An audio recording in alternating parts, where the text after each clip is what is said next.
Oh, what's up, everybody? Welcome to the Friday edition of Fantasy Football Today. I'm very excited for today's show. I think we got a lot of really fun games to preview. I'm in a great mood. I am feeling good. I am looking good in my Derek Jeter shirt, the second best DJ in New York sports history. We'll talk about the best one in just a moment with Patriots Giants.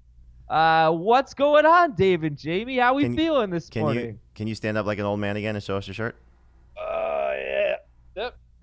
There it is. There's the interlocking NY. Very excited. Big sports weekend. Jamie and I are going to be on the air tomorrow night on CBS Sports Radio while the Yankees are playing the Astros and the Gators are playing LSU, and we're probably both going to be in a very, very bad mood for the entire show.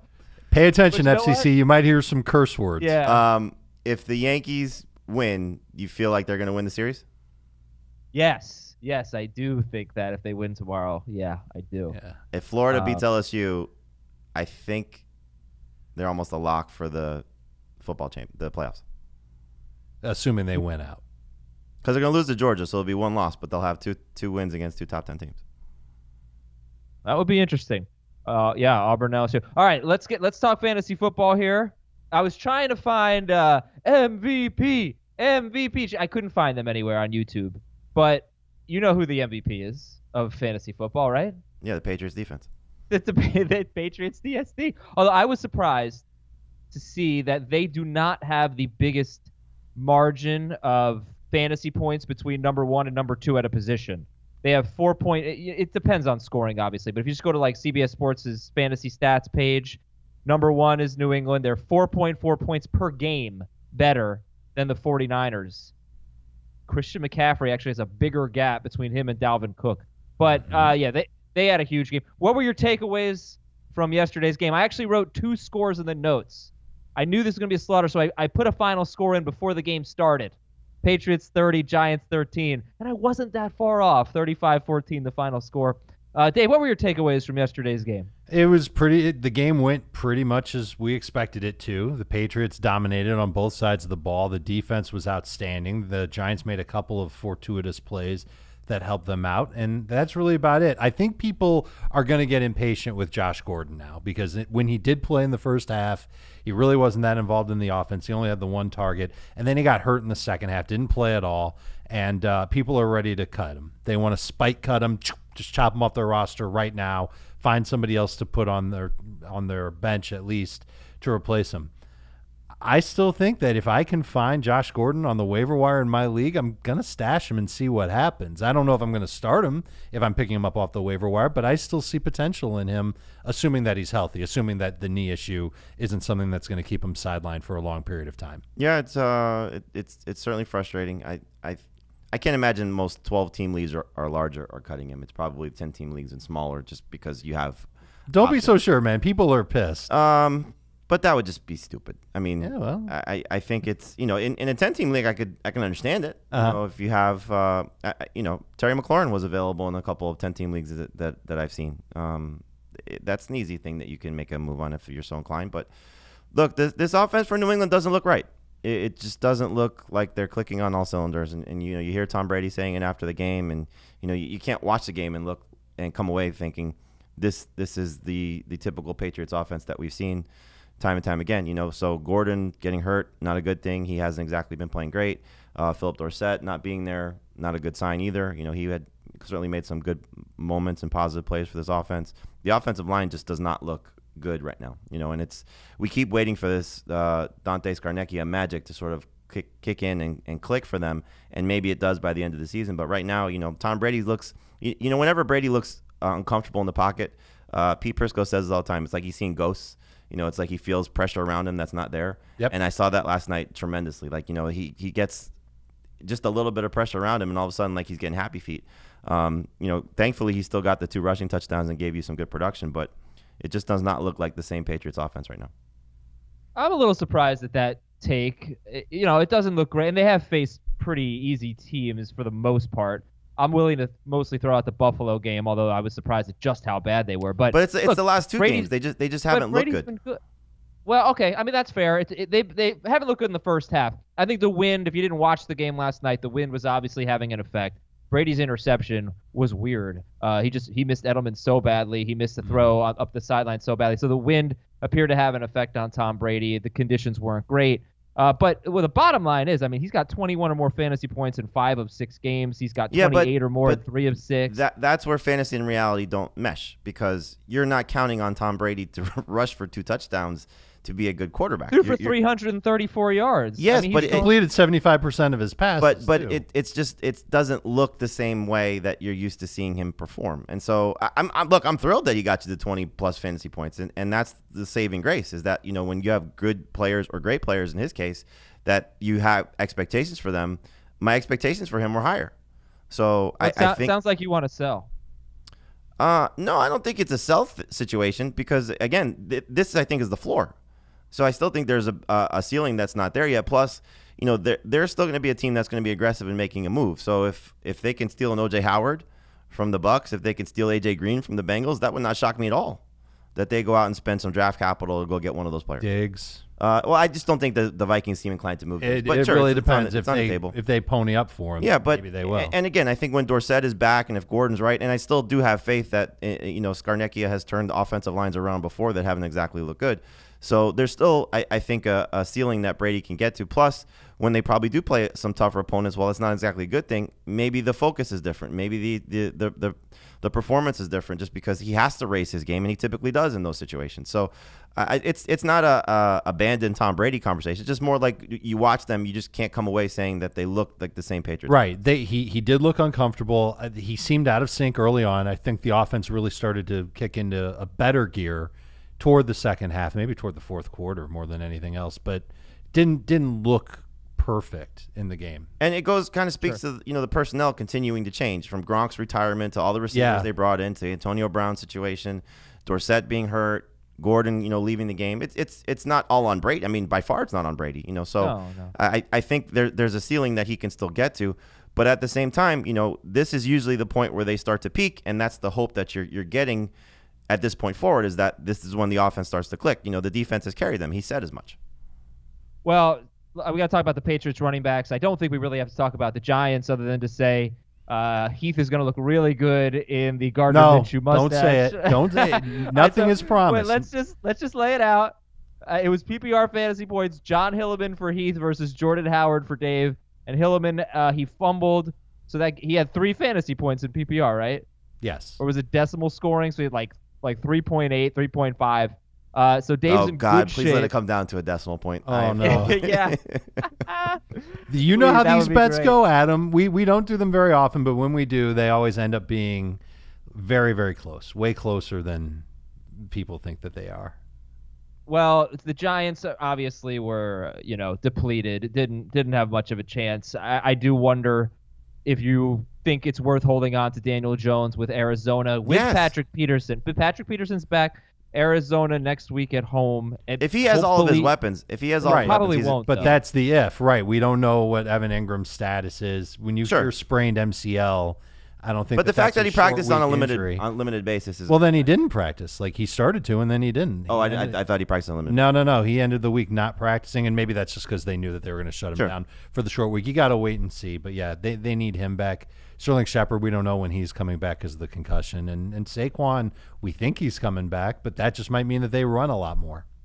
So wrap it up by talking to me about Sony Michelle, who had 22 carries for 86 yards. He had 28 rushing yards on the final drive. He now has 5 catches in his last 2 games, and they are making a concerted effort to get him the ball in the passing game. But Brandon Bolden got the goal line touchdown. Tom Brady had 2 quarterback sneaks with Michelle in the game on both of them. And then, James White has had 11 to 13 fantasy points in PPR in every game. So I think we basically know what to expect, although he did have a touchdown overturn. But specifically Sony Michelle, where are you on Michelle right now? And then we will start talking about the rest of the games. I think Sony Michelle is still an okay number 2 fantasy running back. I think I know what's going on with the goal line work. Is that on the first drive of the game, he had a 3rd and 1, didn't convert it. They gave him a 4th and 1, didn't convert that either. And that's always been a problem with Sony Michelle. I talked about it during draft season, and it's one of the reasons why they got Damien Harris, was because Harris can convert those short yardage plays. And so I went and looked this season. He's actually 9 of 16 on downs 3 yards and closer. It's pretty good average, I'd say. It's a little above 500. You'd like it to be a little higher, but for him, that's pretty good. He's 5 for 9 on 1 yard or closer. So, again, it's not ideal. They'd probably like him. They'd love him to be 9 for 9, but I think the fact that he wasn't converting early in the game made them scared to use him at the goal line. That's why Bolden he didn't even get a carry down there. Bolden got the opportunities. Brady got the opportunities. As long as he keeps getting catches and 20-plus carries a game, you can use him as a number 2 running back. But that's the concern, though, is that the last 2 games with the 5 catches is no Rex Burkhead. And so if Burkhead is playing, what does that do for Michelle's overall outlook? Because we know prior to Burkhead going down, are they starting to make the switch to maybe using Rex Burkhead a little bit more? So I think that's a little bit of a concern for Michelle is, what'll happen when they're fully healthy. Most likely Bolden goes back to being just a special teamer and Burkhead takes on those snaps. But as long as Rex Burkhead continues to be out, I think Michelle's fine. You just have to keep an eye on that. I'd put him in the sell high category if you can trade him for something. I was about to say, he's got the Jets, then the Browns, and the Ravens. It's as tough as the schedule is going to be for the Patriots through the first half of the season. The Ravens game will be tough if Brandon Williams is there. Right. And the Jets could be tough if C.J. Mosley's back. Potentially. And it's on the road. Jets could give them a hard time. Yeah, but they're going to hammer them. Well, then after the Ravens I'm gonna withhold judgment Eagles. on that. I want to see the Jets on Sunday with Sam. All right, after the Ravens games, it's a bye, and then it's at Philadelphia. And you're right. Actually, Tom Brady doesn't have a great history at the Jets. That's coming up next week. The schedule does get a lot harder after the bye. Well, it gets pretty easy. It's a reason to sell high on the Patriots DST if you can. And you can. People are looking for them. Now, I will say their fantasy playoffs, you got to get there first, but week 14, Kansas City at home. Week 15, Cincinnati on the road. Week 16, your championship, Buffalo at home. But still, weeks 14 to 15 could be huge. All right, guys. That home Dolphins game in week 17, it's a killer if you don't play into week 17. Switch it with the Bills game. Put the Bills in week 17 and the Dolphins in 16. Call Roger Goodell. See if he'll do that. I'll see. Yeah, big game for Julian Edelman. He's been awesome whenever Antonio Brown hasn't been there, save for that Bills game. Mailbag is Saturday. We're recording it today with Ben Gretsch, so make sure you tune into that. Got a lot of your questions at fantasyfootball@cbsi.com. Another way to get your questions read and answered is on Twitter. We're doing hashtag AskFFT. Had a great time with it this weekend, Saturday and Sunday. Just ask a question, hashtag AskFFT. You can follow us on Twitter and see, when we're kind of answering questions, but this allows us to easily identify questions for you. AskFFT, hashtag AskFFT. And then if you want to win $1 million on CBSSports.com, you can play Parlay Pick'em. Download the CBS Sports app or go to cbssports.com/parlay and submit your parlay card. And once you're done, you're immediately in contention for big-time cash prizes, including a chance at $1 million if you hit a perfect parlay. So there are other prizes as well. So download the CBS Sports app or go to cbssports.com/parlay and take your shot at $1 million. 6 games to preview today. Real quick overview of them, guys. I just want you to tell me one player that you think is set up for a big game in these 6 contests. Hopefully we have one in each contest. And it could be obvious. That's fine. But tell me one player set up for a big game. Pittsburgh at the Chargers is the one AFC game we got today. Pittsburgh at the Chargers. James Conner. Austin Eckler. Very nervous about James Conner. Why do you think he's set up for a big game? Well, I mean, the run defense for the Chargers looked awful last week. And, without Samuels there, I don't think they'll go all of a sudden give Benny Snell all of this work. It's just lean on their ground game, dump off passes to him in the passing game. So I think this could be his best game today. Easy game plan for their third-string quarterback, too. Lean on Conner. Yeah, I guess I shouldn't say I'm very nervous. I'm nervous that they won't have the ball much. More on that in a little bit. Carolina, Tampa Bay. Who's set up for a big game? McCaffrey, Christian. Sure. Well, he's got the toughest matchup of anybody. He had a bad game against Tampa Bay. That's true. Tampa Bay's been tough against the run. Guess what? You're going to start him anyway. I'll go Greg Olson. I'll go way less obvious. Godwin, Chris. Greg Olson set up for a big game? Yes. That's a good one. Sure. Okay. He's got a great matchup. Atlanta, Arizona. Matt Ryan. Yeah. Obviously, Kyler time, too, right? Kyler's our start of the week, yeah. Yeah, baby. All right, San Francisco and the Rams. I think Robert Woods. All right. I hope, I don't know. I think I hope for selfish reasons because I have like 3 leagues with Malcolm Brown. Could be good. It's a great run defense that they're facing, but we'll see. We'll talk about Brown and Edmonds in just a second. Detroit, Green Bay. Kerryon Johnson. It's a good one. You hate going obvious. Yeah, What about tough. Stafford? Yeah, Stafford's going. I think both Rodgers and Stafford have such a great history against each other in terms of their fantasy points. I'll go Big Rodgers. primetime game. Yeah, they're both Okay, top yeah. 12 guys. I think I was a touch surprised that you guys had Rodgers in your top 12 with Adams almost certainly out. So, but was it just like all the buys? Part of that, and just some, like Wentz having a bad matchup. I'd start Right. Rodgers over him.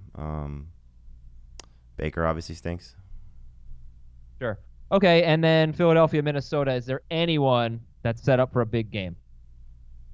Jordan Howard. Gonna get you 5 5 PPR points. points. That's all he Yeah. needs. I'll settle for 4. Who's set up for a big game? Yeah. I think you're. I got someone could who's always set have up a for a big big game.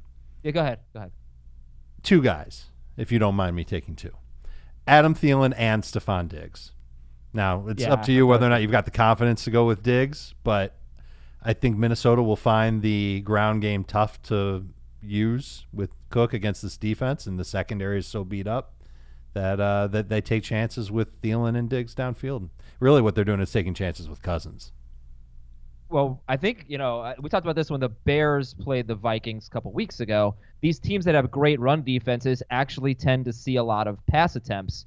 And the Eagles see the 4th most pass attempts in football, and they've allowed 100 yards to a wide receiver in 4 of 5 games. Last week against the Jets was the only exception. So, yeah, that's kind of what I was thinking as well.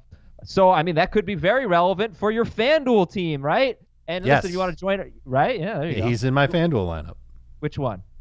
The one for FFT, Thielen. No. Oh, which Thielen, player? Diggs, Thielen. Yeah. Yeah. No, our The one FFT for league. FFT. Yeah. Of course. Well, I submitted my FanDuel lineup for our league, FanDuel.com/league/FFT. Please join. It's $5. That's it. FanDuel.com/league/FFT. But before you go to that URL, take out the word league and go to FanDuel.com/FFT, and you can get basically $5 free every week. You just make a $20 deposit, and you get $20 in site credit, $5 per week for 4 weeks. And you can use that to join our contest. There are more ways to win than ever. I love daily fantasy. I love DFS because, look, you don't have to worry about injuries and busts ending your season. You got a chance to win millions of dollars. You pick a new team every week. You could pick 50 new teams every week, whatever you want. You can play for $1. You can play for a lot more. There's a contest out there for everybody. So sign up right now. Get $20 in total bonus. Just make your first deposit of $20 to get started, and you'll get an extra $5 in site credit every week for 4 weeks. Go to FanDuel.com/FFT. FanDuel.com/FFT, or download the FanDuel app. So Todd Gurley and David Johnson missed practice. Both Malcolm Brown and Chase Edmonds are available in about 45% of leagues. So they're about 55% owned. Who do you like better, Malcolm Brown or Chase Edmonds? Brown against the Niners, Edmonds against the Falcons. Edmonds. Assuming both start, it's Edmonds. And would you rank both? Where would you rank both of them if they play? And we are previewing those 2 games today. But this is the big story right now, I think. The possibility to have a waiver wire starter. Where would you rank them? Edmonds would be top 12, and Brown would be closer to 15. I'll go a little lower than that and say Edmonds is top 15 and Brown would be top 20. Okay, but big opportunities here. Yep. Devontae Adams unlikely to play this week. Are you avoiding MVS and Allison? They really disappointed last week, or more optimistic? They're number 3 receivers. MVS more so than Allison. Yeah. Just because the big play upside that he has. I was just checking to see if Darius Slay practiced on Thursday. He did. It was on a limited basis, but he was limited the last time that they were practicing for a game and he didn't play. I think it would make the matchup better if he didn't play, although the Lions, their last game, their defense played well, kept Patrick Mahomes out of the end zone. Yeah, but he still had 300 yards. So still kept him out of the end zone. He didn't. Oh no, they played well, but Yeah. I mean, you say a quarterback's were in throwing that for game. 300, there's probably a good chance there's going to be touchdowns along with it.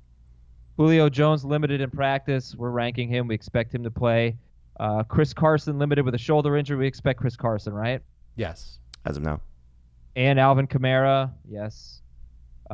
Mason Rudolph has a chance to play. Right now we're thinking no, but he has a chance, still in the concussion protocol. Washington could feature Adrian Peterson this week, according to reports at Miami. So, interested in Peterson? Yeah, he's a decent starter. Probably more of a flex than a must-start guy, but certainly someone to consider. Okay, certainly he'd be behind Edmonds and Brown if they got the chance. Sure. Would he be behind Darrell Henderson if Gurley were out? No, Henderson is more of a dart throw at this point. Better in PPR than non-PPR. Let's see. Although, we got Brandon. Will Brinson floated a theory to me yesterday, which I thought was interesting, that this is the Alvin Kamara, David Johnson situation when they were rookies. Yeah, I had that thought too. I actually put in a bid for Henderson. But I don't know if I got him. I haven't checked yet in our podcast league. But right, like, it just if big work comes available, those guys would get it basically. Well, I mean, Kamara was when they traded Peterson his rookie season, and then all of a sudden it was like, he became a monster. And with David Johnson, it was sort of the same thing on a lesser scale, just because it took a while for the Cardinals to realize how good he is and he deserved more work. He didn't have the blow-up rookie season like Kamara did. Oh, okay, I gotcha. Jamal Williams is going to play. Brandon Cook's expected to play. Cincinnati's not going to trade A.J. Green, according to the Bengals. Philip Dorsett could be back next week. Jalen Ramsey could play this week. If Ramsey plays, it doesn't really change much, right? Because you have Bridgewater around 20th right now, and we're still going to start Michael Thomas. Yeah, it would just be a downgrade to Thomas. I'd probably avoid him in daily. Right. What else we got? Gardner Minshew has minor groin soreness. No big deal. Marquis Brown missed practice. Do we think Marquis Brown is going to play against the Bengals? This has kind of been the norm. Right. He typically misses at least one day of practice each week, but he did have the ankle injury. Came back from it in their last game. Let's see if he gets in a limited practice on Friday. If he doesn't practice on Friday, I would expect him to be no better than a game time call. Tampa Bay offensive coordinator Byron Leftwich said O.J. Howard's time is coming. What did that mean to you? He's like 73% owned right now, O.J. Howard. They're trading him. Either that or he's going to play baseball. Oh, he caught a ball at the Rays game. That was awesome. That was like barehanded half his production. It was pretty awesome. Yeah. And it was cool that they let Jameis hit the ball. It's the only time those two have connected this year. Yeah, I guess so. All right. I think it means that if you have an open roster spot and you still have O.J. Howard, keep him. Okay, fair enough. Or add him maybe. They have a bye after this week, right? Yeah. Yep. Right. Chris Herndon expected to miss the next 2 games. Hunter Henry was limited in practice. Do we think he plays? No, but it would be awesome if he did. He's on the way back. Same question with T.J. Hawkinson. He sounds like he's going to go. I mean, the reports were yesterday full go in practice, so all he's got to do is get the clearance, and then he'll be out there. Sammy Watkins, yes or no? Not at this point. No. And Robert Kraft wants Rob Gronkowski to return, and watching him on Fox yesterday, like Tony Gonzalez looks like he is more ready to come back than Rob Gronkowski. Looks so thin, right? Very thin, yeah. Well, not very thin, but compared to Gronk, All right, we're just about ready to get into the games. Let's do some start, sit, or flex at best. Mike Evans against Carolina in London. I'll say flex at best. I currently have him as a number 2 receiver, and I'm not very comfortable with it. I agree. I think he's a flex at best. Tough track record against the Panthers, and Carolina has a good formula for kind of removing him away from Jameis Winston. It's more of a 10-team conversation because I doubt many people have the scenarios in 12-team leagues that you can bench him. There are situations, obviously, but for the most part, he'll be started in 12-team leagues. Would you start both Chargers running backs over Mike Evans? Yeah. In PPR, I would not start Gordon over him. In non-PPR, I would not start Eckler over him. Gotcha. Okay. His PPR fantasy points in his last 5 meetings against the Panthers, 11, 17, 2, 8, 10, and only 1 game with more than 61 yards. All right, start, sit, or flex at best. Brandon Cooks against San Francisco. Start. Did he clear the concussion protocol? Assuming yes. Yeah, you'll start him. Okay. 70 or more yards in 8 of his last 10 regular season home games. Robert Woods was my next one. Start, sit, or flex at He's best. still a start. Start. I pretty much covered everybody in this segment. Green Bay wide receivers or flexes, right? Mm-hmm. Stefon Diggs, Adam Thielen. Thielen to start, Diggs is a flex. Yep. Any Eagle at Minnesota other than Zach Ertz, who I'm sure we're going to start. Not a bad matchup for him. Any other Eagle? I think Alshon is closer to a sit than a flex. Yeah, I'd sit him. I'd sit Wentz. I'd sit Howard. Okay, that's all I got. Well, those are the games we're previewing later in the show. Let's beat the waiver wire. You're looking for a quarterback for next week. Jimmy Garoppolo's at Washington. He's 83% owned, but I thought I'd put it in there. Gardner Minshew at Cincinnati. I don't know how much we like Andy Dalton against the Jaguars, but A.J. Green's making some progress here. So, do you think Andy Dalton is just in general a guy to stash? If you can, the hope would be is that no Ramsey. Because if Ramsey's out and A.J. Green's back, then Andy Dalton's a great start. I guess I meant more from a rest of season perspective. Well, I mean, there was somebody that said a few weeks ago Andy Dalton's going to win your fantasy league. So yes, I did. So the premise of that was he was playing pretty well. Like I said yesterday on the show, his fantasy production is good. His first 3 weeks he faced, I forget, Seattle, Buffalo, and San Francisco. San Francisco. Seattle, San Francisco, Buffalo. He scored more fantasy points against those teams than any other quarterback that's faced them so far. So the last Without 2 weeks, though, without A.J. Green, it was because of John Ross. So my thought was he's got John Ross, who looks like a thing, and he's going to get A.J. Green back, and he's got Tyler Boyd. He's got the best weapons he's ever had. And I thought the schedule wasn't bad. So, yeah, I did think that Andy Dalton was going to be kind of a league winner for people. I don't feel that way anymore because I don't know about A.J. Green's health, and they don't have John Ross. No, but you can still be a streamer.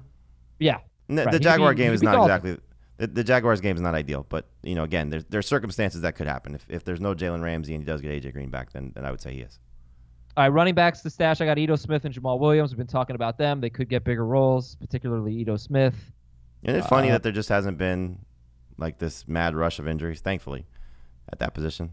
Wayne Gallman so far has been the best free agent add, and it was a 1 week situation. Well, Todd Gurley and David Johnson might not play this week. Yeah, that certainly would change things. But I mean, just in terms of the first 5 weeks of the season, we haven't had that. Oh, this guy's going to fill in for that guy. Well, it's just facts. He's just putting a kibosh out there. No big deal. I know, right? I mean, you know what Heath would say right now? We got 2 new ones from yesterday. He would say either or that one is very breathy. But those are some good ones. Wide receivers, D.D. Westbrook at Cincinnati.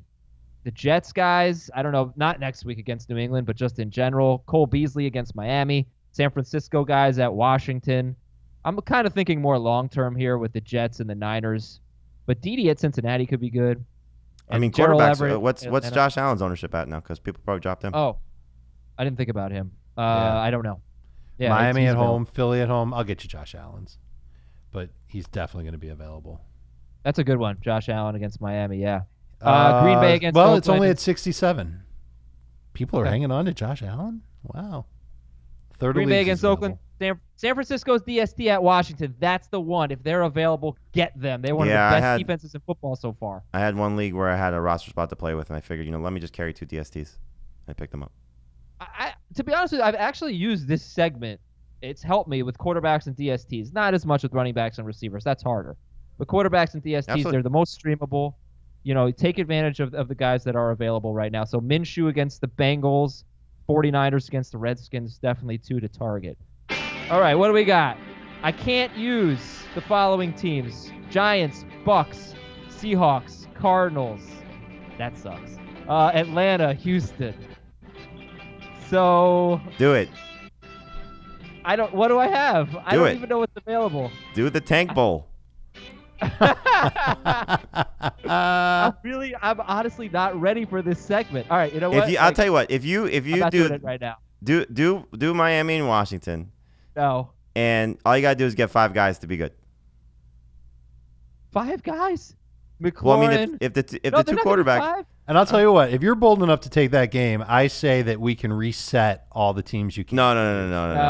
Yeah, come on. That's gutsy no, if he's going to put the bananas on that game. No, he doesn't get out of his self-imposed rule. No, it's only for right now. Like, he can't use Washington and Miami next week. No. But then he also, whoever uses the week after that, he can't use for 3 weeks. No. I'm not killing the rule. I rule. don't have good options here. Like, I really don't. The best I think I could do would be like San Francisco and the Rams, Baltimore, Cincinnati.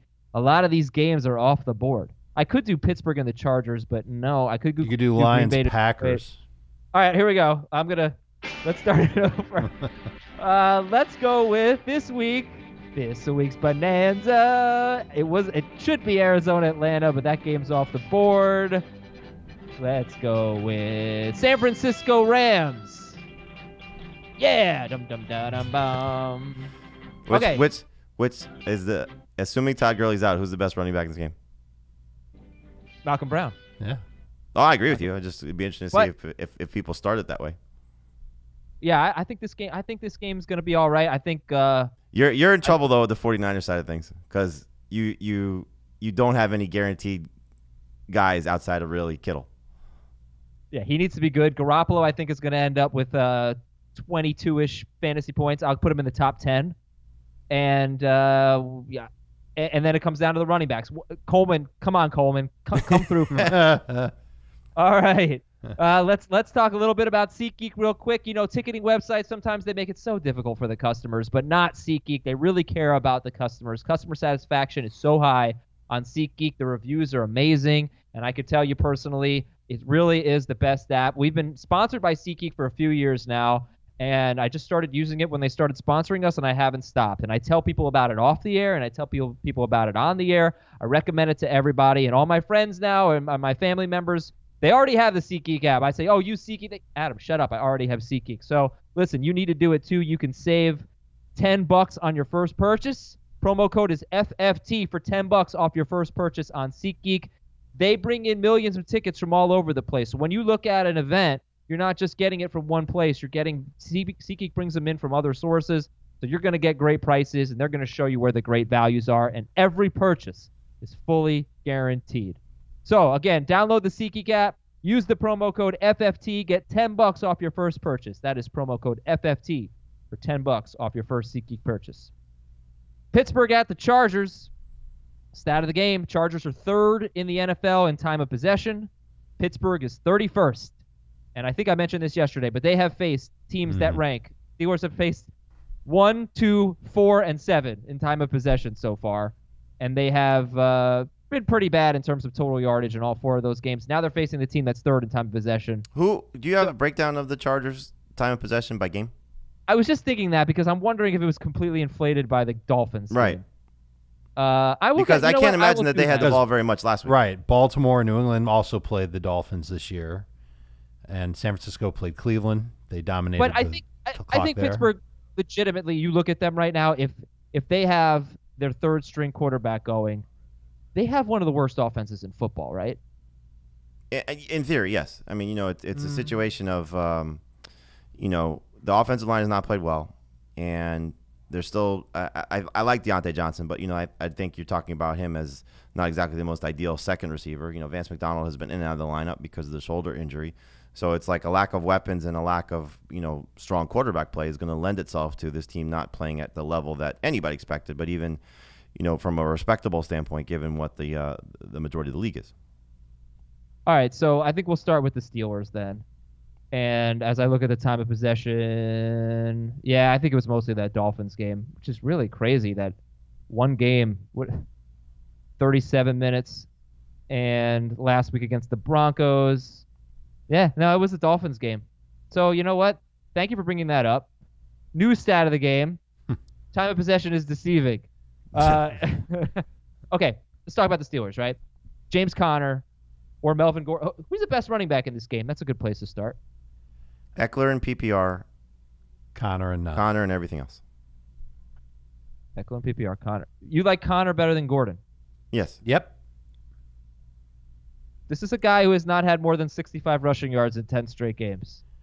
It's coming because he's going to get a lot of work. We know that Jalen Samuels isn't going to play, and like we talked about earlier, Benny Snell probably not going to get a ton of touches, might get 6 or 7, and the rest can go to Connor, and Connor can make plays in the passing game as well. So I think that he's got a good shot at getting good yardage and finding the end zone. I mean, if you're the Steelers, you just have to say, like, let's ride James Conner as much as we can. Yeah. And I'll tell you what, I think their offensive line is fine. It's played better, but the beginning of the season was atrocious. They just did not play. Villanueva was not having a good start to the season, so they're playing better, but it also goes hand in hand with the quarterback. I mean, you change quarterbacks as much as they've had because of the injuries, and it's like, okay, where's the guy sliding to? Where's the protection going to go? The calls are different, so it all sort of works hand in hand. It's true. It looks like a pretty good matchup. Chargers are allowing 4.9 yards per carry to running backs, and I think what gives me more faith, I'm sure you as well, in James Conner, is that he should be more involved in the passing game. Last week he didn't have a catch, but Samuels is out. So, I mean, you got to figure he's going to get some catches too, right? Yes. That'd be the hope. Okay. And if they get creative with the Wildcat, is it going to be him as the trigger guy? I think the Wildcats. I agree, totally. Now. But if they, figure we got to get Hodges off the field in any extent, to do some weird things. In the one game that they won, it was because the Wildcat was working. Who knows? Just thought. So, how do you feel about Juju? I think he is a number 2 receiver that, similar to Mike Evans, that most likely you start by default. Yeah.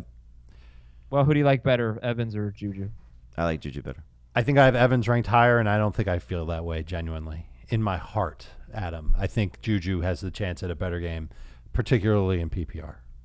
Would you start Stefon Diggs or Juju Smith-Schuster? Smith-Schuster. Okay. I mean, but what if Hodges is at quarterback? Like, that's. I'm counting on Hodges at quarterback. Yeah, and you still think he'll be all right? I know that Juju Smith-Schuster is. I thought he was okay coming in last week. I don't think they're going to ask him to make a bunch of 15-plus yard in the bucket throws down the sideline. I think that they can get guys open inside of 15 yards and have Hodges hit him there. I think he can do that. I don't think he's going to. And, it's almost like they're going to go back to what they had with Mason Rudolph when Rudolph first came in. A lot of dinking, a lot of dunking, the occasional deep play.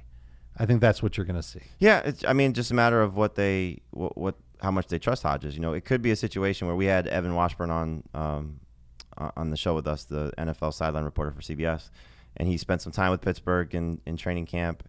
And, he said the people that he spoke to there was that Hodges may have not a better arm than Rudolph, but may have the ability to go downfield a little bit more than Rudolph. And they just didn't trust him. They just didn't trust him to the same level to manage the game as they did with Rudolph. So it could be a situation where he's a little bit more of a wild card, and that could help. The one concern with Juju is, will Casey Hayward travel with him? And so if that's the case, then it could be a little bit of a tougher matchup. That's worth looking into to seeing if Hayward will go into the slot. It's also worth noting that Hodges ran a little bit at Samford. I'm looking at his college numbers right now. He ran last week a little bit, too. Yeah. He will take off and run. He had 17 touchdowns in 45 games on the ground. There's going to be some interesting DFS quarterback plays this week, from Hodges to Keenum to Rosen, guys that you would never expect, that if they give you just respectable numbers and you have a great team around them, you're going to have a lot of chances to win in whatever tournaments you play in. But, Hodges is going to make some plays here. I don't think this Chargers defense, without Ingram, and we'll find out. Is Perryman playing? I haven't seen anything in terms of his health, but he limped off the field last week, and we know he's been sort of banged up all season long. I think he's playing. I looked for an update today on Denzel Perryman, but he just hasn't had that much of an impact. That's what I'm saying. Like, the guys that, no Derwin James, so the Chargers are just so beat up that this is a chance for, I think, the Steelers offense, surprisingly, to potentially get right. Perriman's playing. Okay, guys. He had full practice both days this week. So Vance McDonald, Heath has Vance McDonald 18th, and you guys have him 10th, and Heath would be like, oh, I muted it. Sorry. I muted the Heath side. But he would have been like, yeah, so you still have you have McDonald 10th. Yeah, hopefully he catches 4 passes and one of them is a touchdown. I like McDonald, but my projections have him 0.4 points behind the next guy. Nice. Okay. Phillip Rivers, we talked about him yesterday. Jamie's got him 14th, Dave 18th, and Heath 12th. So he's not a great start, Phillip Rivers. No. And his offensive line's beat up. That's Pittsburgh. a huge problem. It's a huge problem all the way around for the Chargers. It's going to hurt them when they try and run the ball. And I think the Steelers' defense has played a lot better since they got Minkah Fitzpatrick. It's what I thought would happen, and it has happened. And I think the best way for Phillip Rivers to really make plays is going to be to lean on Austin Eckler like he did last week. I could see Eckler having another 10-catch game. I think both back. I mean, Gordon had 4 catches. Yeah, right. Yeah, the Steelers have been kind of up and down against the run. They're currently allowing just 3.95 yards per carry to running back. So last week, Gordon had 12 carries, Eckler had 3. Gordon actually had 4 catches. They only went for 7 yards, and Eckler had 15. And when I look at Melvin Gordon's numbers, 12 for 31 and 4 for 7, like did Todd Gurley play against Denver? But hopefully he's better, shook off some rust here. So you said you guys like Connor better than Gordon and Eckler, right? But Eckler in PPR? Yep. Yes. All right. We'll compare these guys to some others. How about Adam Thielen or Melvin Gordon?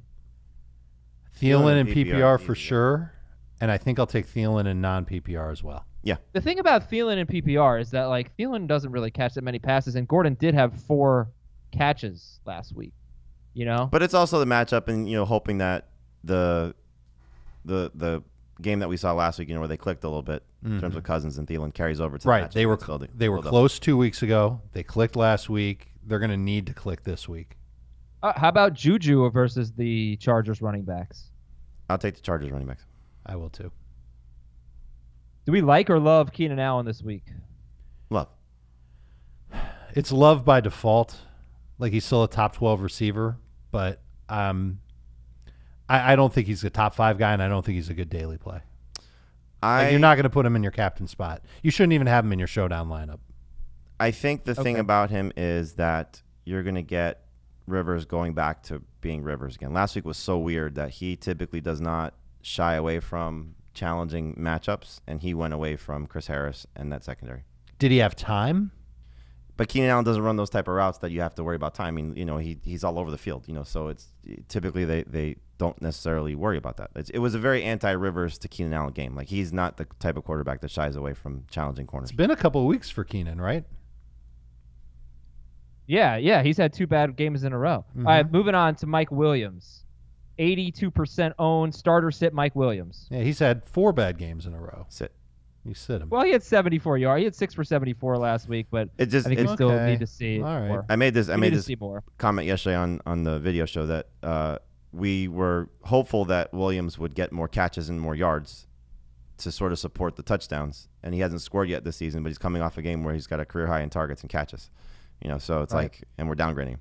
Yeah, he's only had 2 games with double-digit PPR points. Where are you going to rank Hunter Henry? One of those. I'm sorry.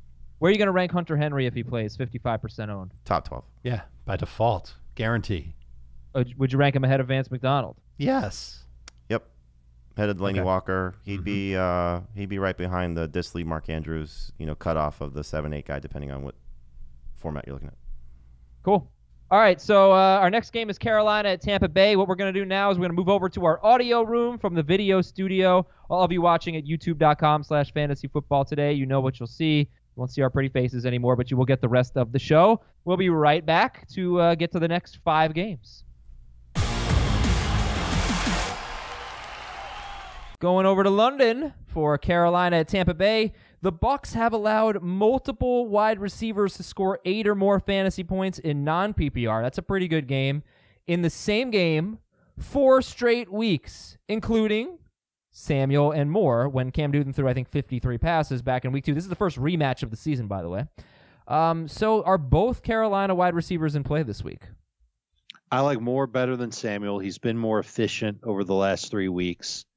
And it's not necessarily a matchup type thing. I think it's more like Kyle Allen could be tired of missing on the deep throws with Samuel, and will try to just lean more on the easier targets with DJ Moore. Okay. And how would you compare them to Juju? Moore over Juju. I believe I have Moore over Juju, both ahead of Samuel. Gotcha. Which quarterback do you like better in this game, Kyle Allen or Jameis Winston? Jameis. Kyle. Yeah, I could see a case for both. Go ahead, make your case. I think Jameis is going to give you a similar game to what you got last week, where he sort of cobbles together around 20 to 22 fantasy points. So not a great start, but still I think volume will certainly be in his favor. I think we've seen some flaws in this Carolina defense because of the injuries the last couple of games. So I like to set up for Jameis a little bit better. I'm just concerned about Kyle Allen and what the game plan will be. Will they allow him to actually throw the ball and be not as conservative as we've seen since the Arizona game? That's going to totally come down to game flow and just how often they need him to throw the football. You know how I feel about Andy Dalton, right? I've made that pretty clear this week. Oh, yeah. I'll start Dalton over both these guys easy. Both of them. Because I think that they both have kind of low upside. Jameis's track record against Carolina isn't good. His offensive line is beat up bad. The whole right side of that line will have backups playing. And I think Carolina's defense is actually pretty good. I'm expecting Jameis to have a rough game. I think it'll be okay for Godwin. I don't think it'll be great for anybody else. In my mind, I've got to start sinking Mike Evans even more than where This is, and I think he's going to get there. This will be the chance for Jameis to get to. It's only happened once in his career, 4 times with at least 20 or more fantasy points. So I think he gets there. Okay, well, yeah, Jamie's got him 9th, and Dave has him 19th. And, of course, Heath is exactly in the middle at 14th on Jameis Winston. Carolina, look, we didn't think Minshew was going to do anything. He threw for 374 yards, the first quarterback to throw for more than 208 yards against the Panthers. They really have shown some vulnerabilities, though, against the run. With Kawan Short out, they've been pretty – they have been, I don't know about bad, but they haven't been good against the run 2 straight weeks. So if we look at the running backs in this game, we're obviously going to start McCaffrey. But what about Ronald Jones and Peyton Barber? No. I'd prefer not to. I don't feel really good about either of their chances to be reliable. They're bye-week replacement running backs. I think that's about the nicest thing that I can say about them. Okay, so obviously if Edmonds or Brown is in, if Gurley and Johnson are out, you're going to start their replacements over Ronald Jones and Barber. What about Carlos Hyde or Ronald Jones? I'll take Hyde. Oh, yeah, Hyde. Okay. I think the Texans are going to try and get him. I think they're going to try and get their run game going. I don't know if it's going to be all Hyde and no Duke, but I think Hyde's got it. I think he's got just as good of a chance to score as those guys do. How about Ronald Jones or Mike Evans? Evans. I'll go Evans. Okay, Evans or DJ Moore? I'm sorry, Evans or Curtis Samuel? Evans. I'll take. Oh yeah. I think I'll take Evans. Okay, now I'm reevaluating it on the fly here. Well, now I'll ask DJ Moore or Mike Evans. More. Okay. Godwin, McCaffrey or must starts. Greg Olson and OJ Howard. Start Olson, sit Howard. That'll work. Yep. Okay. Is that it for this game? I think it is, right? We're good. I mean, you could make a case for the Panthers defense. Yeah. Okay. Olson facing the team that gives up the second most fantasy points to tight ends. That's why we're hopeful, and he had a huge game against them last time. Atlanta is at Arizona. We'll talk about that game after I tell you about Lightstream, because most people carry a balance on their credit cards. Lightstream's going to help because the APR on those balances, it could be over 20% on average. Go to lightstream.com/FFT. lightstream.com/FFT. Now you can take control of your bills with a credit card consolidation loan from Lightstream. Get peace of mind knowing that you're saving money with an interest rate as low as 5.95% APR with AutoPay. So Lightstream believes that you deserve a fair, fast, and easy way to pay off your credit card balances. It can be really tough if you've got credit card debt. Get a fixed-rate loan from $5,000 to $100,000. You're going to pay far less in interest and nothing in fees. It's never been easier to apply online. You can even do it from your phone, and you can get the money in your account as soon as the same day you apply. You know, Lightstream cares. You deserve a lender that cares. They have a track record of customer service that you can trust, and their credit card consolidation loan can help you pay off your credit cards, save money, and achieve your financial goals. So in addition to their great rate, you can get a special interest rate discount when you apply now at lightstream.com/FFT, lightstream.com/FFT. Subject to credit approval. Rate includes a 0.5% autopay discount.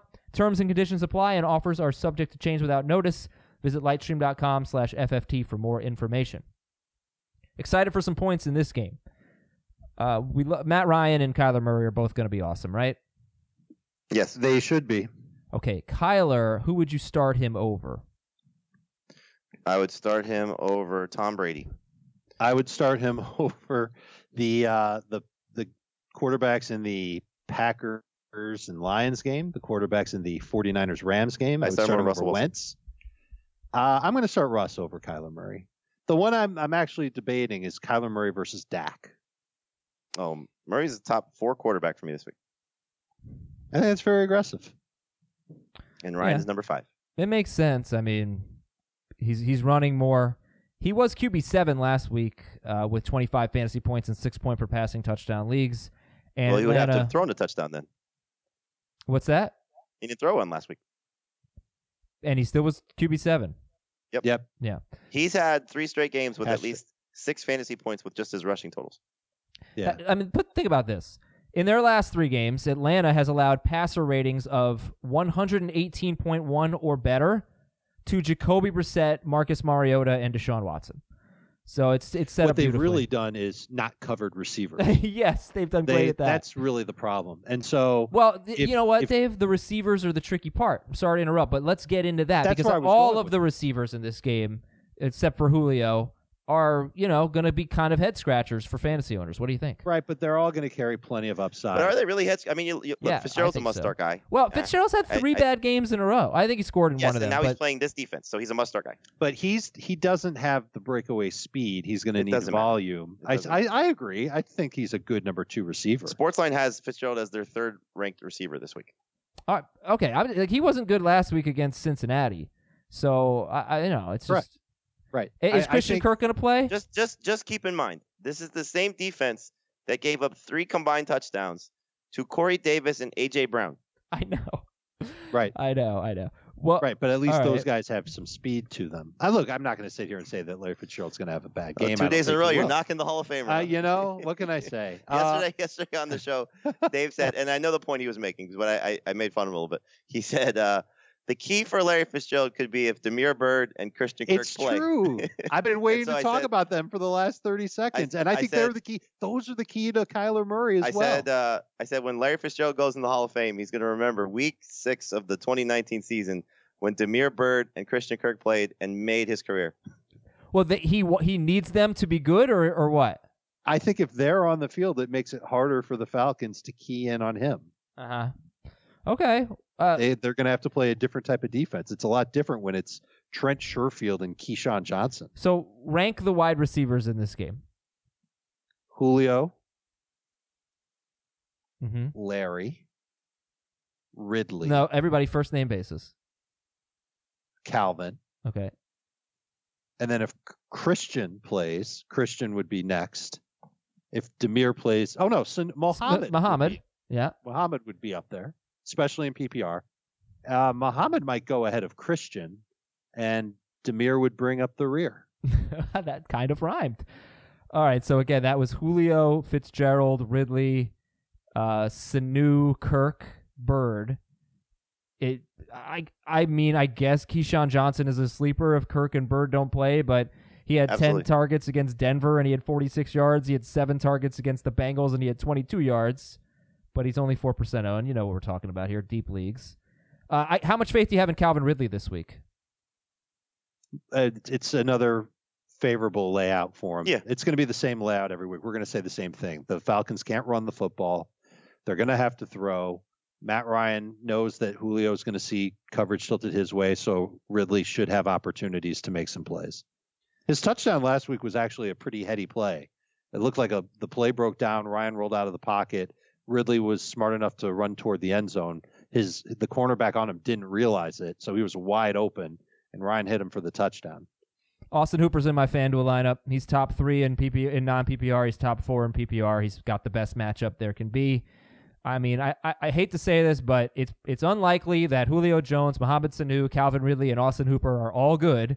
Somebody's probably going to disappoint you. It's going to be the case every week, but this week you're starting them. Arizona, they can't cover anyone. That's pretty obvious. Maybe that'll change next week when Peterson's back, but so be it. Now the running backs in this game, what would you? I don't think we can quite start Ito Smith yet, but stash him. And whoever's starting for the Cardinals is going to be a must-start guy. What about Devonta Freeman? It's kind of the same thing every week. He's a number 2 running back.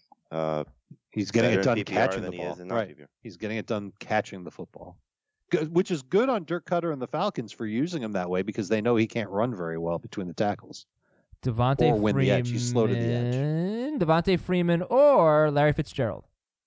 Fitzgerald. I'll take my chances with Larry. Figured that much. Devonta Freeman or Calvin Ridley?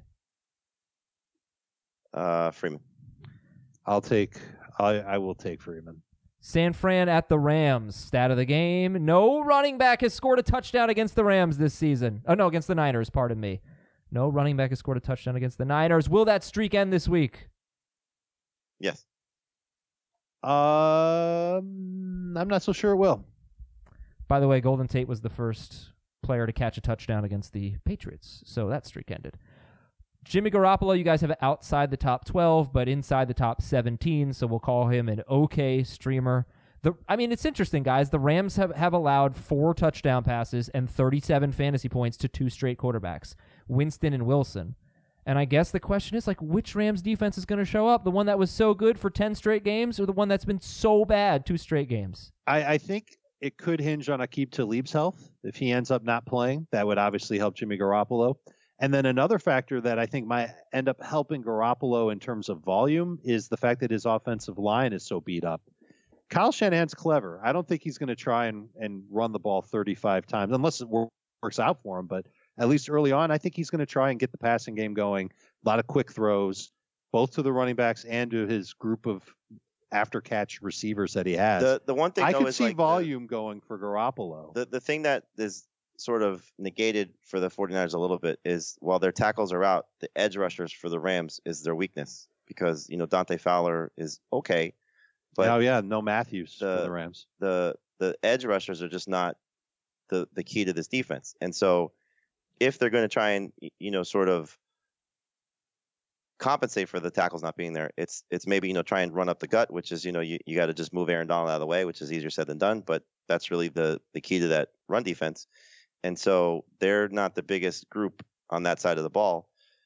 The problem is, though, without Juszczyk in there, are they going to have the same success with the zone blocking and following the fullback? So it's a really interesting game from the line standpoint. Is the 49ers line going to hold up? Is the Rams line going to be able to, get not only pressure on Garoppolo, but also stop the run? What the heck am I doing with Tevin Coleman and Matt Breida? I think they're okay starts if you're thin at running back. I like Coleman better because he works more in the red zone and at the goal line. Yeah, agreed. I think the one's going to disappoint you, and it's not going to be what we saw last week, and it's not going to be the same success that they've had because I do think the loss of Juszczyk and the tackles is going to come into play here. So it's just a matter of which one has the chance to find the end zone. I'm with Dave. I would lean toward Coleman. The one thing is Breida going to continue to be the one working on passing downs? Because that would sort of hurt both of them if they don't score. It was actually Mostert working on passing downs last week. He had 15 third down snaps. I think the other guys combined for 2. And I don't know if Tevin had any. But again, if Kyle Shanahan is smart, he's going to use these guys in the passing game. He's going to avoid the offensive line. He's going to avoid Aaron Donald. And he's going to attack the edges and throw to them. They can all catch. I wouldn't be surprised if every single 49ers running back that's active has at least 3 receptions. I have 2 leagues in which I have both Ronald Jones and Tevin Coleman, and it's actually a tough call for me because I think Jones has probably a better match. I think it's similar. Who would you guys go with? I think you're going to say Coleman. Right? I'd go with Coleman. Yeah. I hate the Juszczyk injury, but I'm probably leaning Coleman. Coleman or Ronald Jones. Oh, Coleman. Yeah, that's the way I'm leaning as well. If you were going to take a gamble on a San Francisco wide receiver, who would it be? Hold on, let me get my blindfold and then some darts. Okay. That was the sound of a dart throwing. Nice. Not bad. Deebo Samuel. Okay. I'll take Goodwin still. The Rams did not allow a touchdown. That neither of us are taking Pettis, though. I won't either. The Rams did not allow a touchdown to a wide receiver in any of their first 3 games, but in their last 2 games, 3 touchdowns to Tampa Bay wide receivers, 3 touchdowns to Seattle wide receivers. Start George Kittle. Start or sit Jared Goff. I'm okay starting him. Yeah, low end starter. It certainly helps if Cooks is back. And then Gurley and Malcolm. I mean, are you going to basically rank Malcolm Brown similarly to Todd Gurley? Rack him where? Like the same as Gurley? No. I think I mean, Gurley's been so bad, running the ball, that I'm just... Brown's actually looked a little better. Yeah, very limited. He only... See, Malcolm Brown... Haven't really seen him the last 3 weeks. Malcolm Brown only has 19 catches in 45 games. You do have to factor that in. Then maybe Darrell Henderson gets the catches if Gurley's out. But I don't know how much they trust Henderson. Yeah, no, we don't know. The Niners allow the fewest fantasy points to running backs, 3.8 yards per carry to running backs. Nick Chubb could have had a good game. He averaged 5.4 yards per carry. Ronald Jones, 5.8 yards per carry. They're not impenetrable, but this is their strength. And then the Rams wide receivers, Cooper Kupp is just on a heater. 4 straight games with 100 yards. 9 or more targets in every game. Who do you like better, though, Brandon Cooks or Robert Woods? I don't have Cooks ranked right now because of the concussion. I would probably lean on Cooks. I'd go Cooks in non-PPR, Woods in PPR. Oh, Gerald Everett. He's top 10. Yeah. Yeah, man. He's about 7 or 8. Downgrade of Cooks' plays. I'm still going to have him top 10. Depends. Close to it. He's playing too much. He's getting too many targets. He's a tight end.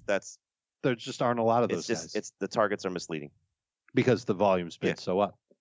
Yeah, that's fine. Even if Goff is throwing it 40 times, sure, I would imagine 5 or 6 targets for Gerald Everett. No, but it's just it's not like this is all of a sudden we're featuring Gerald Everett. Gerald Everett had 90 yards before the Cooks injury. He had finished with 136 yards at Seattle, and Goff. His playing time had been up for a month. Goff, his arm is going to fall off. He's been throwing the ball so much, but we like that for the receivers. All right, so never lost 3 straight games in the McVay era. Interesting. Everett or Jimmy Graham? Graham. Everett. Oh, Jared Goff or Aaron Rodgers or Matthew Stafford? Goff. Goff. Doesn't matter if Cooks plays. Yeah, at this point, I'm going to assume Cooks is playing. So right now, I have Rodgers ranked ahead of Goff as we're sitting here, but I'm going to switch that. Okay, well, you want to guess which game is next?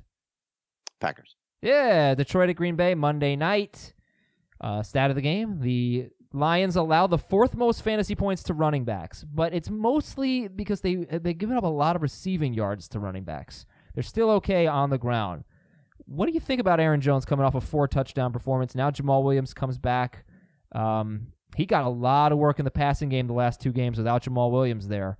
So, is he a top 10 running back this week, Aaron Jones? Yeah, I think you just got to go with the hope that Matt LaFleur saw Aaron Jones just dominate and carry their team without Devonta Adams playing against a very good opponent on the road and say, this is my guy until further notice. It doesn't mean that Jamal Williams won't see work, but he just won't see nearly as much. So, it's not Kenny Golladay, but Kerryon Johnson. He's behind Aaron Jones. Is he ahead of the Chargers guys? Yeah. Not Eckler in PPR, though. So we like him. We like Kerryon this week. Yeah, top 12 running back. Cool. All right, this Jamal, is going to be an interesting game. Will the Packers, how they fixed their run defense last week, will that carry over? Do you think Jamal Williams gets 10 touches? So if you're in bye week hell or something like that, maybe you take a flyer on him? Yeah, I'd say 10 touches is about the ceiling. I will take the under. Kenny Golladay, Marvin Jones. What do you think? I mean, Galladay's a must-start until proven otherwise, and Jones is a number 3 receiver. Jones or Evans? That works for me. Do you hear me? Jones or Evans? Evans. I guess Evans. I don't know if while you were fixing your audio issues, Jameis Winston has given the now squeaky wheel treatment to Mike Evans. Yeah, let's see. They really covered him well in Carolina. For us to win, Mike Evans has to get the ball. So it could be a situation of forcing him the ball. Targets, yeah. Hey, Mike, go get the ball. Give it to me. And get the hell off the field. Something like that, like he's the ball boy. I don't think it's going to be like that. Ace or Colin, Mike Evans, ball boy. Yeah. TJ Hawkinson, where would you rank him if he plays compared to Gerald Everett and Jimmy Graham? He's behind those guys. He's a touchdown or bust fantasy tight end. You're hoping that he can come down in the end zone. I don't think he's going to get a lot of targets. Hawkinson? Yeah, is that what he said? Yep. Who's he asking? Mm-hmm. What do you mean? Who's he asking about? Hawkinson. TJ Hawkinson. Yes, I asked you. Yeah. I can hear him say it because I can't hear the audio very well. Hawkinson. Hawkinson has got 2 good games and 2 crappy games. So, team name Tuesday and Friday, Hawkinson Alugi. Hawkinson Alugi. Yeah, I get it. Yeah. Break down Aaron Rodgers versus Matthew Stafford. I think they're ranked fairly similarly, right? I like Stafford's pass catchers better. I think he'll eventually have to throw. They both have a great track record against each other. I think Stafford's track record is pretty damn good. He's had at least 2 touchdowns in 9 straight against Green Bay. He's had over 250 yards in 5 of his last 6 against Green Bay, and the Packers' pass defense has allowed 25 fantasy points to each of the last 2 quarterbacks that they faced. So I think the ceiling is higher for Stafford than it is for Rodgers. I like Rodgers at home, though. I just feel like this is going to be one of those games where he puts on a show. Mm-hmm. He has only put on a show once this year. I know. They've only had 2 home games, they're, right? He's really buying into 3. running the ball a little more. Yeah. Yeah, I mean, if Devontae Adams were playing, it'd be great. That was the one time he put on a show, and Devontae Adams had like 170 yards or whatever. Yeah. No, I get it. It's just a gut feeling. Now, if Marquis Valdes-Scantling is banged up, so take that into account. Obviously, if he doesn't have him, then it's hands off. I sort of felt like Aaron Rodgers could have had a big game last week, but he just decided to hand the ball off to Aaron Jones. Like, he played really well. Right. I think that's telling. Sure. All right. So, he's 10th. 12th for Dave, 10th for Jamie. Stafford is right around the same range. Jamie's got Stafford 13th. Dave has him 11th, and Heath has these 2 back to back. They're all around. They're both around 10th to 12th, something like that. They're fine. And then Geronimo Allison and Marquis Valdes-Scantling, not in that order. They are number 3 guys. You could flex them. Jimmy Graham is in that Gerald Everett range. He's about 10th, 9th or 10th. He had 3 targets at Dallas, 3 catches for 41 yards, but he had 9 targets the game before. And the Packers DST is in play, 8th for Jamie, 14th for Dave, 13th for Heath. Last game is Philadelphia at Minnesota, and no running back has rushed for more than 44 yards against the Eagles. Is that streak coming to end? Yes. Okay. 44 yards, I think Dalvin Cook can get you more than that. Can you imagine the pain if he didn't? Well, hopefully he does a lot in the passing game. He had a bad game rushing the ball against the Bears, and he still ended up with a good fantasy game. Yep. He's good. He's awesome. And I'm not playing Cook or McCaffrey in DFS this week, so I just want to throw that out there. Well, you can't use McCaffrey on the main slate. True. And Cook, yeah, I mean, you could make the case for him still because he'll be so low. It's a bad owned. week for running backs in DFS. It's going to be a lot of Malcolm Brown and Chase Edmonds if that comes to it. Yeah, it will. Oh, for sure. Yep. So in or this David game, Johnson, he plays. Right now, he's one of the more popular plays. We're trying to get away from basically all the Eagles except for Ertz. But Dave, do you really have Wentz 9th? Yeah, I think it's too high. I do too. Because I'm really not into Alshon Jeffrey. I love Wentz as a quarterback, so I'm probably putting him there because I think that he can just make, the Packers some amazing throws and have a game like he did against the Packers. But I can't trust Alshon Jeffrey in my fantasy lineup unless I have to. There's no other wide receiver on the Eagles that I would trust. I can't say with confidence that Dallas Goedert is going to score again, and I can't say that Zach Ertz is going to have 3 touchdowns. So I have Ertz irrationally high, and that's probably going to change. Wentz or Ertz? You said Ertz. You said Ertz irrationally high. Did you mean Wentz? I have Wentz irrationally high. I'm sorry if I said Ertz. If you think that Carson Wentz is back to being his MVP-ish form in 2017, he had 6 matchups against teams that were among the 10 best against quarterbacks, and he averaged 26 points per game. He was sort of matchup-proof that season. But look, Minnesota has just such a track record of guys going into their building.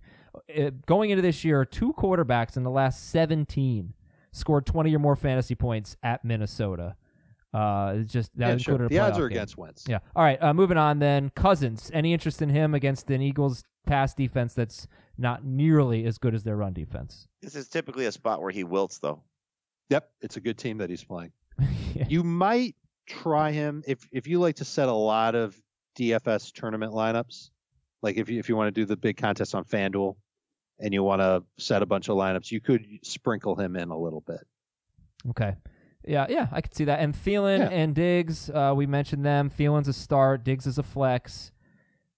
Philadelphia allows the 4th most fantasy points to wide receivers, and at least one receiver has had 100 yards in 4 of 5 games they've played. I just wanted to say this about Thielen. He has had 5 to 8 targets in 4 of 5 games, and he's averaging 62 yards per game on 6 targets per game. It's just like, and last year he had less than 8 targets in 6 games, and he averaged 55 yards per game. He just doesn't get enough targets, I don't know. It's just capping the ceiling for both those guys. That's the problem. And what we've seen is that they also, spreading the ball around. to just so many different guys. Now last week was a little bit more consolidated, but that's the hope is that just like if I'm Kirk Cousins and Stefanski and Kubiak and all the coaches there, I would just say if we're throwing the ball 25 times, because I think that's probably about what the average is for them. It's going to be more than that. It might not be. Based on the Eagles, you say it's going to be? Yeah, this week. Yeah. Okay, so let's say it's 27. I would say the cap is 30, just given what we've seen from them. I don't think so because they threw 36 times against the Bears. Yeah, I'm thinking it's over 30. But okay. So what I would say is I'm circling 8 and 8 on Thielen and Diggs, and that's the minimum targets. And then I'll get Dalvin. I'd want to start Diggs if that was his 5 or 6, but that's just not the case. That's not what they're doing. Like if I'm Kirk Cousins, I'm getting 8 throws to Diggs and I'm getting 8 throws to Thielen, and I'll figure out the rest. Okay. Yeah, and Thielen had 8 targets last week. I gotta go though. 130 targets, 130 yards, and 2 touchdowns. We gotta go. Jamie's out. Dave's out. I'm out. We'll talk to you on the mailbag show and Sunday night. Dave, na.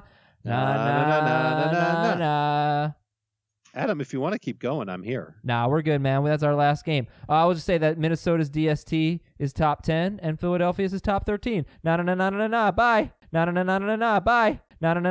Bye.